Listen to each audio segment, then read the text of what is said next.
everyone, I hope you all are doing good in your studies। तो जैसे कि आपको पता है कल से मैंने गोल्डन की पॉइंटर्स आप लोगों को कराना शुरू किए हैं और आज से उसकी 2 वीडियोस आएंगी क्योंकि बच्चे कह रहे हैं कि मैम हमें ज़्यादा करा दो। तो एक मॉर्निंग में आएगी, एक इवनिंग में की पॉइंटर्स की वीडियो में डाल दूंगी। अगर आप पीएसआईसी का पेपर देने जा रहे हो तो इस चैनल को सब्सक्राइब कर लो क्योंकि इस चैनल पे आरआरबी, नॉर्सेट, आगे पंजाब की जो वैकेंसीज आने वाली है उनके लिए भी वीडियोज़ रेगुलरली आने वाली है।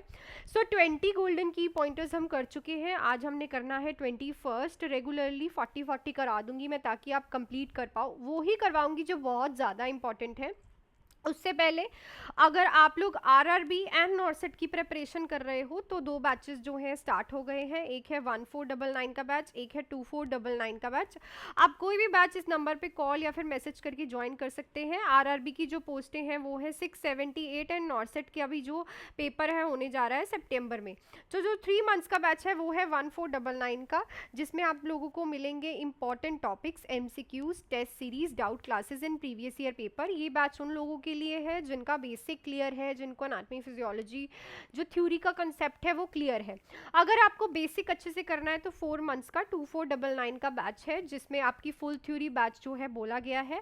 इसमें सबसे पहले आपको बेसिक करवाया जाएगा, आपका बेसिक क्लियर किया जाएगा, एनाटॉमी फिजियोलॉजी थ्योरी का कंसेप्ट करवाया जाएगा। उसके बाद हम हर एक सब्जेक्ट की थ्योरी करेंगे, टॉपिक्स करेंगे, MCQ classes, test series and doubt classes. दोनों ही बैचेस जो है लाइव प्लस रिकॉर्डेड है, तो आप आज ही इस नंबर पे कॉल या फिर मैसेज करके बच्चे ज्वाइन कर सकते हो विदाउट एनी डिले। बैचेस जो है स्टार्ट होने जा रहे हैं 6 जुलाई से, तो एनरोलमेंट स्टार्ट है, तो आप फटाफट से एनरोल कर सकते हो। और अर्ली इनरोलमेंट्स पे ऑफर भी हैं, सो विदाउट एनी डिले आप आज ही ज्वाइन कर सकते हो। हम अपने 21 गोल्डन की पॉइंटर पे चलते हैं।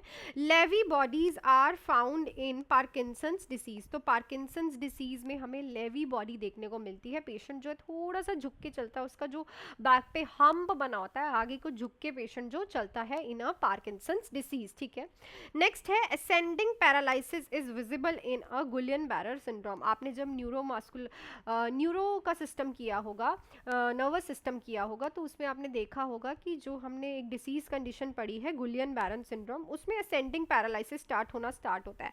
मतलब सबसे पहले पेशेंट की लोअर एक्सट्रीमिटीज जो है वो पैरालिसिस होनी स्टार्ट होंगी, देन उसके बाद उसकी वेस्ट स्टार्ट होगी, देन उसके बाद उसकी जो है रिब्स पे डायफ्राग्राम जो है, देन ऊपर की मसल्स। सो इस पेशेंट्स में बहुत ज़्यादा केयर करनी पड़ती है क्योंकि जो पैरालिसिस है in the ascending order, from नीचे से ऊपर तक ये जो है पैरालिसिस होता जाता है। सो क्वेश्चन भी आता है कि असेंडिंग पैरालिसिस हमें किस डिसीज कंडीशन में देखने को मिलता है।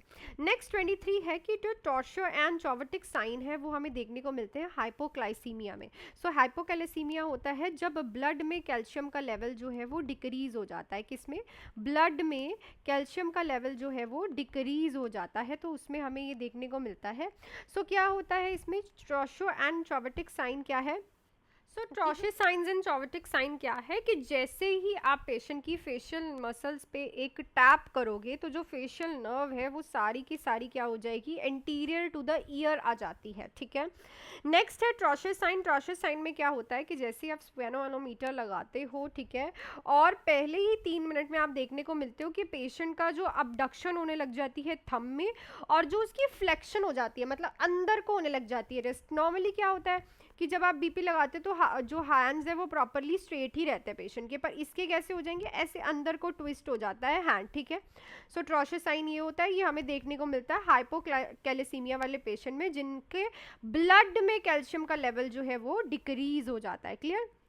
नेक्स्ट है सिंपैथेटिक नर्वस सिस्टम जो होता है वो रिस्पॉन्सिबल होता है फाइट और फ्लाइट रिस्पॉन्स में। लाइक अगर आपके पास कोई भी स्ट्रेस आता है तो उसके साथ आप फाइट करोगे कि उस स्ट्रेस से आप भाग जाओगे। वो कौन जो है हमारा मेंटेन करके रखता है, कौन उस चीज़ के लिए रिस्पॉन्सिबल है? Sympathetic nervous system. नेक्स्ट है protecting the client from injury is a priority nursing action in seizures. तो अगर किसी को सीजर्स आ रहे हैं तो सबसे ज़्यादा इंपॉर्टेंट उस टाइम प्रायोरिटी में आप लोगों के लिए क्या रहता है कि आप प्रोटेक्ट करो क्लाइंट को किसी भी टाइप की इंजरी से। क्लियर? सो अगर बाई चांस क्वेश्चन भी आता है और वहाँ पे इंजरी नहीं लिखा होता ड्यूरिंग सीजर्स तो आपको इंजरी से ही प्रिवेंट करना है, पर वहाँ पे लिखा है आफ्टर सीजर्स, तो आफ्टर सीजर्स आपका सबसे इंपॉर्टेंट ये रहता है कि आप पेशेंट का एयरवे क्लियर करो। ठीक है, पेशेंट को लेफ्ट साइड को जो है टर्न कर दो, ठीक है। आपको प्रायोरिटी आफ्टर सीजर्स हमेशा एबीसी को देनी है और ड्यूरिंग द सीजर्स आपको इंजरी को देनी है, प्रिवेंट करना है फ्रॉम द इंजरी। नेक्स्ट है नॉर्मल इंट्राक्रेनियल प्रेशर इज 5 से 15 mm ऑफ एचजी, बहुत बार पूछा जाता है आईसीपी नॉर्मल कितना होता है, ठीक है।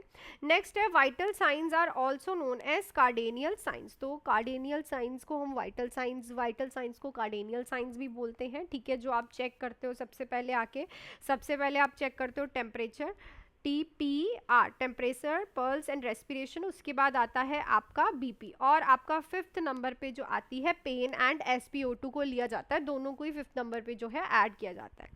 नेक्स्ट है रेक्टल टेम्परेचर जो है वो मोस्ट रिलायबल मेथड है। रिलायबल मेथड का मतलब कि क्वेश्चन कैसे आता है कि इनमें से कौन सा टेम्परेचर जो है मोस्ट रिलायबल मेथड है, मतलब बहुत ही ज़्यादा एक्यूरेट जो चीज़ें बताता है आपको। सो रेक्टल टेम्परेचर जो है मोस्ट रिलायबल होता है।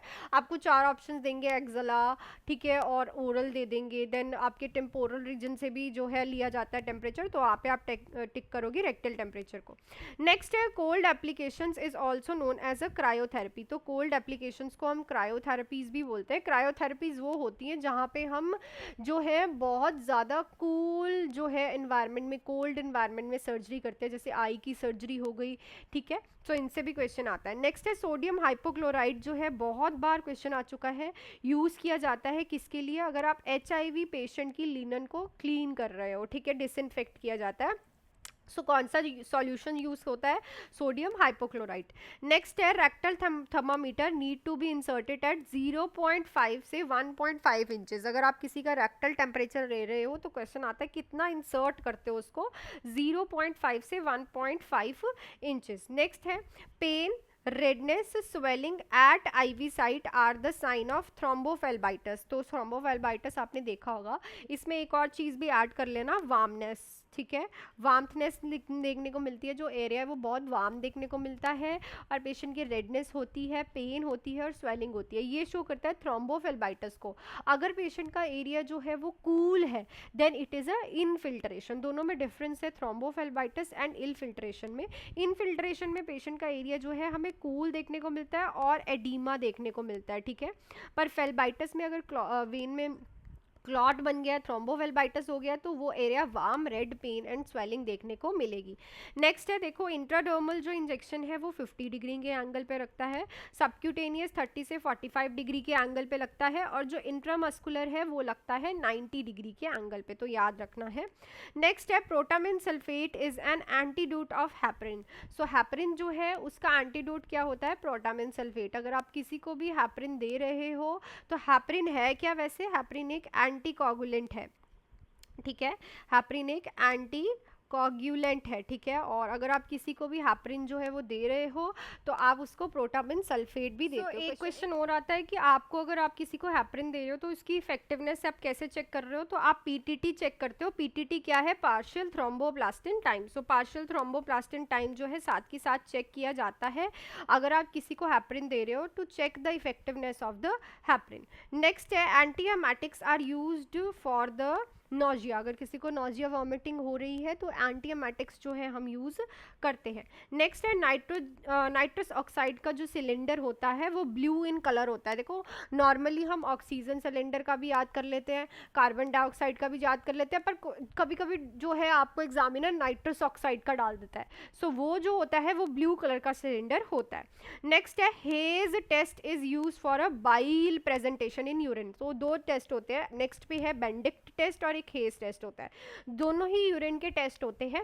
जो हे टेस्ट है उसमें हम यूरिन में बाइल की प्रेजेंस देखते हैं, और जो बेंडिक टेस्ट है उसमें हम डिटेक्ट करते हैं यूरिन में शुगर का लेवल, ठीक है ना। सो दोनों ही डिफरेंस है, हे टेस्ट भी आ सकता है आपको और बेंडिक टेस्ट भी आ सकता है, दोनों में याद रखना है HB से आपको याद रहेगा, HB मतलब H का मतलब हे टेस्ट, B का मतलब बाइल, एंड बेंडिक टेस्ट जो है आपका वो शुगर लेवल चेक करने के लिए होता है। दोनों ही टेस्ट ज़्यादातर हम कम्युनिटी एरियाज में करते हैं, ठीक है। 39th क्वेश्चन है gravity promotes drainage of urine, so it should be kept below the level of patient waist. तो आता है कि जो यूरिन बैग होता है वो आप कहाँ पे रखते हो पेशेंट के, above the base, low the waist. तो देखो जो ग्रेविटी है वो यूरिन को कलेक्ट ड्रेन करने में हेल्प करती है। तो जो जो बैग होता है ना जो पेशेंट का, वो बिलो द वेस्ट ही होना चाहिए हमेशा, ठीक है। नेक्स्ट है frequent swallowing following tonsillectomy suggestive haemorrhage of in the patient. तो अगर किसी की टॉन्सिल्स जो है रिमूव हुए हैं, टॉन्सिलेक्टमी हुई है और वो बार बार फ्रीक्वेंटली स्वेलिंग कर रहा है, कुछ निगल रहा है, और आप देख रहे हो कि पेशेंट तो कुछ, आपने उसको कुछ दिया नहीं पर इवन दाउ वो स्वेलो कर रहा है कुछ ना कुछ, तो then it is a haemorrhage, क्योंकि पेशेंट को इंटरनल ब्लीडिंग हो रही है। जो ब्लीडिंग जो है इकट्ठी हो रही है थ्रोट में, और वो इकट्ठे होने से पेशेंट क्या कर रहा है, उसको स्वेलो कर रहा है। सो ये अगर पेशेंट में दिखता है तो ये सबसे पहले हमें देखने को मिलता है अगर पेशेंट के इंटरनल हैमरेज हो रहा है अगर उसकी टॉन्सिलेक्टमी हुई है, ठीक है। सो 40 पॉइंटर्स हमने कर लिए हैं। नेक्स्ट 20 आपको इवनिंग की वीडियो में मिल जाएंगे। और अगर आपको वीडियो अच्छी लगी, वीडियो को लाइक ज़रूर करिएगा, सब्सक्राइब कर लो चैनल को। एंड आरआरबी एंड नॉर्सेट के लिए बैचेस, जो बच्चे आरआरबी एंड नॉर्सेट के लिए जुड़े हैं वो इस नंबर पे कॉल या फिर मैसेज करके, 2 बैचेस है, एक है 1499 का, एक है 2499 का, अभी ज्वाइन कर सकते हैं विदाउट एनी डिले। एक है 3 मंथ्स का, एक है 4 मंथ्स का। जो 1499 का बैच है वो उन बच्चों के लिए है जिनका बेसिक क्लियर है, वो बस मेरे से इंपॉर्टेंट चीज़ें करने आ रहे हैं, इंपॉर्टेंट टॉपिक्स रहेंगे इसमें। हर एक सब्जेक्ट से 200 प्लस टॉपिक्स पे हम प्रॉपरली फोकस करेंगे। एमसीक्यू क्लासेस रहेंगी, test series, doubt classes in previous year paper. 2499 का बैच उन बच्चों के लिए है जिनका बेसिक नहीं क्लियर, उनको हर एक थ्योरी का कॉन्सेप्ट समझना है अभी। सो सबसे पहले उनका बेसिक क्लियर होगा, anatomy, physiology, microbiology, all subjects की थ्योरी होगी, इंपॉर्टेंट टॉपिक क्लासेस होगी, MCQ classes, test series, doubt classes. तो कोई भी बैच जो है 7973244089 पे कॉल या फिर मैसेज करके आप आज ही ज्वाइन कर सकते हैं। 6 जुलाई से बैचेस शुरू हो रहे हैं, इनरोलमेंट्स ओपन है। सो अगर आपकी प्री इनरोलमेंट आती है तो आपको ऑफर प्राइस भी मिलेगा, वो करने के लिए आप मेरे से मैसेज करके या फिर कॉल करके पूछ सकते हैं। So that's it for this video. मिलती हुई इवनिंग की वीडियो में with new key pointers. Till then do hard work and make your parents proud. All the best.